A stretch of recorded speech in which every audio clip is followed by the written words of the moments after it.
just to tell you what I intend to do is to say a few introductory words about cinema and time and psychoanalysis. Then to say a few words about Bernardo Bertolucci, the Italian director of the film Histoire d'eau. Then we show the film, which is in Italian with English subtitles. There are only a few words in the whole film anyway. And then after that, I will make a few comments about the film, and then hopefully we'll have some time for discussion. Can you all hear me from the back as well? Okay. Cinema and time enjoy an intimate, if not always comfortable, relationship. Period reconstructions from the historical past or journeys into a science-fictional future are staple subjects for movie makers. All films tell stories that unfold in time, though they can also take liberties with it through the use of such technical editorial devices as slow or fast motion, which alter time duration, and flashbacks or flash forwards, which alter time succession. And unless they take place in real time, which very few films do, films manipulate it by concentrating narratives unfolding over a period of days, months, or years, concentrating it into a few weeks of shooting, later distilled into a final cut of some 100 minutes of viewing. When you come out of the theater, then, you are that little older, and if the film is good, also that little wiser than you were when you entered it. In brief, movie cameras and projectors are time machines. If time and cinema are so tightly intertwined, it is because they share an ambiguous relationship to movement. Our conventional cinematographic perception of time as moving, as if the turning of a clock's hands coincided with it, rather than just representing it for our convenience, is based on our confusion of time with space, something that the French philosopher Bergson certainly commented about. As to movies, not the term used for them, it is, of course, the optical tension between each single still frame and the presentation of sequences of them in dynamic succession, which is at the roots of the cinematic illusion of movement. Despite such connections, however, it is unusual to come across films explicitly intended to explore the meaning of time. Yet, in 2002, 15 filmmakers from all over the world engaged in such a project through as many 10-minute long original shorts. Under the general title 10 Minutes Older, their whole collection, completed, as I said, in 2002, is divided, in fact, in two films. One is called The Trumpet and the other one, The Cello. The Trumpet has films by Aki Kaurismäki, Victor Eris, Werner Herzog, Jim Jarmusch, Wim Wenders, Spike Lee, Chen Kaig, and The Cello, filmed by Bernardo Bertolucci, the one which we are going to watch, by Mike Figgis, Jiri Mengel, Istvan Jabo, Claire Denis, Volker Schlondorf, Michael Radford, and Jean-Luc Godard. That's just to give you an idea of the quality of this project, as represented by those leading filmmakers from all over the world. Bernardo Bertolucci, whose contribution to this intellectually ambitious work is entitled Histoire d'eau, had already played with temporal themes before, most notably in The Spider Stratagem in 1970, Last Tango in Paris in 1972, and Little Buddha in 1993. Here, however, Bertolucci, who also wrote the story derived from an Indian parable, takes us even more directly through a magical journey, both brief and eternal. A whole life full of events only takes, like a rose, l'espace de matin to unfold. Before showing you the film, perhaps for the benefit of those of you who may not be familiar with Bernardo Bertolucci's work, unless all of you are, in which case I will spare you that, but otherwise I could say perhaps spend about 3 minutes telling you a bit about his work, just to put it in some context.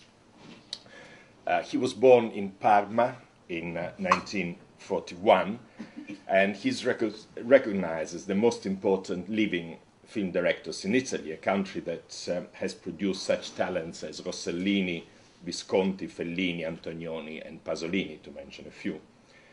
Bertolucci's relationship, but they're all dead, apart from Bernardo. Bertolucci's relationship with psychoanalysis goes back at least 30 years, when he started the first of his several personal analyses. I'm not revealing anything confidential here because he's talked about it in public many times.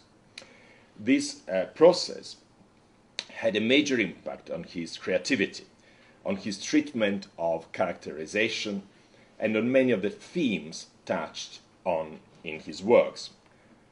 Here in Britain, by the way, Bertolucci is the honorary president of the European Psychoanalytic Film Festival. The next one, by the way, will be on Screen Memories, something relevant to what John Fletcher was talking about. Screen Memories from Eastern Europe. I have a few cards here. If anybody's interested, you can take them later. It will take place at the end of October, and Bernardo Bertolucci is the honorary president of it. And he was also recently made honorary fellow of the British Psychoanalytical Society. Themes that frequently emerge in Bertolucci's films, also well familiar to practicing psychoanalysts, include conflictual relationships with paternal figures, for instance in Spider Stratagem and The Conformist, charged Oedipal and incestuous situations in Before the Revolution and La Luna, erotic intimacy, the hugely successful and controversial Last Tango in Paris, The Sheltering Sky, and the more recent The Dreamers, the exploration of existential dilemmas of individuals caught up in major historical events or cultural phenomena, Novecento, The Last Emperor, Little Buddha, and again The Dreamers. His characters are observed with an intensely accurate and dramatically painful psychological insight that takes into account unconscious motivations as well as external socio-political factors. In the course of the past 40 years, Bertolucci has directed 15 major movies, addressing, I mentioned already some of them, addressing some of the deepest personal and social preoccupations of our century, in fact of the past century, reaching the tragic existential dimension of human intimacy and questioning the role played by ideological systems on the lives of our contemporaries. No other film director wrote Jeff Kline, one K-L-I-N-E, just to make sure that no one believes I'm a Kleinian in that sense, wrote about Bertolucci. No other film director has fought a harsher and longer battle against privileges from his own position as a member of a privileged class. Nobody has faced more bravely than him the need to understand the relationship between unconscious forces governing the life of the individual and the wider forces of history controlling the life of collectivity." End quote. Bertolucci's personal psychoanalysis had a profound emotional and cultural influence on his work. The formal structure of his films often involves a sense of timelessness and a complex network of symbolic cross-references and free associative connections, which bear similarity with both unconscious processes and the psychoanalytic search for their meaning. The most powerful metaphor throughout Bertolucci's production, which is also at the core of much of our psychoanalytic interpretative work is one about human beings imprisoned in their individual and collective histories and attempting to free themselves from their often self-imposed chains. It is a struggle that can as easily assume grand operatic proportions or be confined to hopelessly pathetic failures. It is a search that takes the shape of voyages of self-discovery, across the fields of the Pianura Padana, along the streets of Parma or Paris, through the corridors of the Forbidden City, under a full moon or the sheltering sky of the desert, or into the remote Gompa in Bhutan. Trapped inside the spider webs of previous generations, Bertolucci's characters become victims of their own angst, addictions, hypocrisy, and distorted mirror images. The last emperor of China cannot escape from his infantile omnipotence, nor we from our own most impermanent bodies and fragile selves. If psychoanalysis, as Bertolucci declared in an interview in 1987, is like an extra lens for his camera, I'm convinced that his films are like an extra key for psychoanalysis to help unlock the complexities of the human mind. So much about Bernardo Bertolucci, but I suggest we now watch together the film that, as I said, lasts about 12 minutes, and then I have a few comments about it before the discussion. So, Ivan, if you can help us, hopefully.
कहाँ जा रहे हो? ठहरो।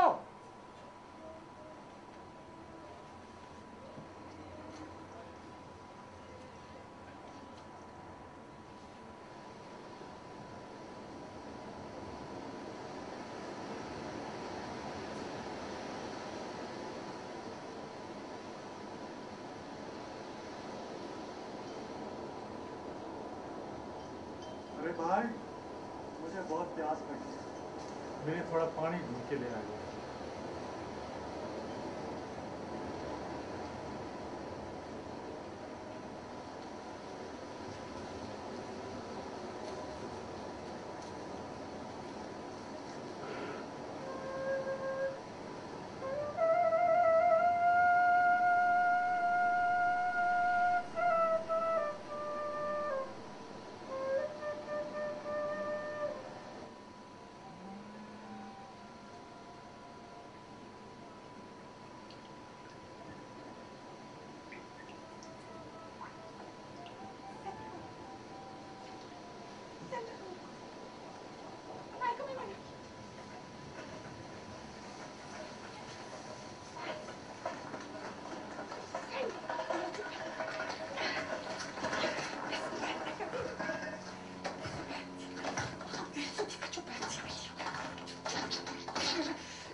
मैं ठीक कर सकता हूँ।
Germany, good. Germany, good. Non siamo in Germania qui, siamo in Italia. Italia. Italia?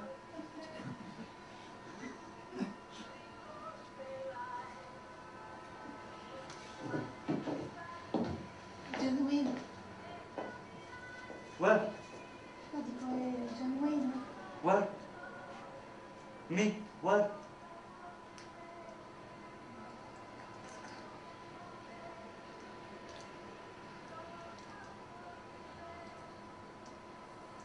Com'è?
इतना समय लगाया थोड़ा से पानी के लिए। मैं सारी सुबह तुम्हारी इंतजार करता रहा।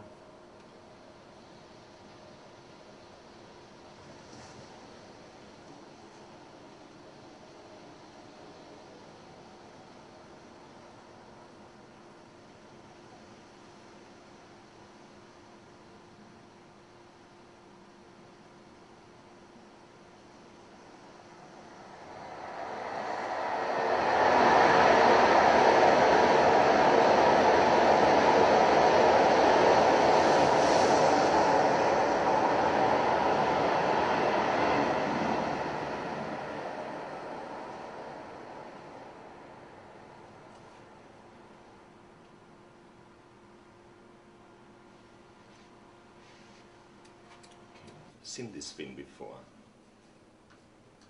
Just one. Me too.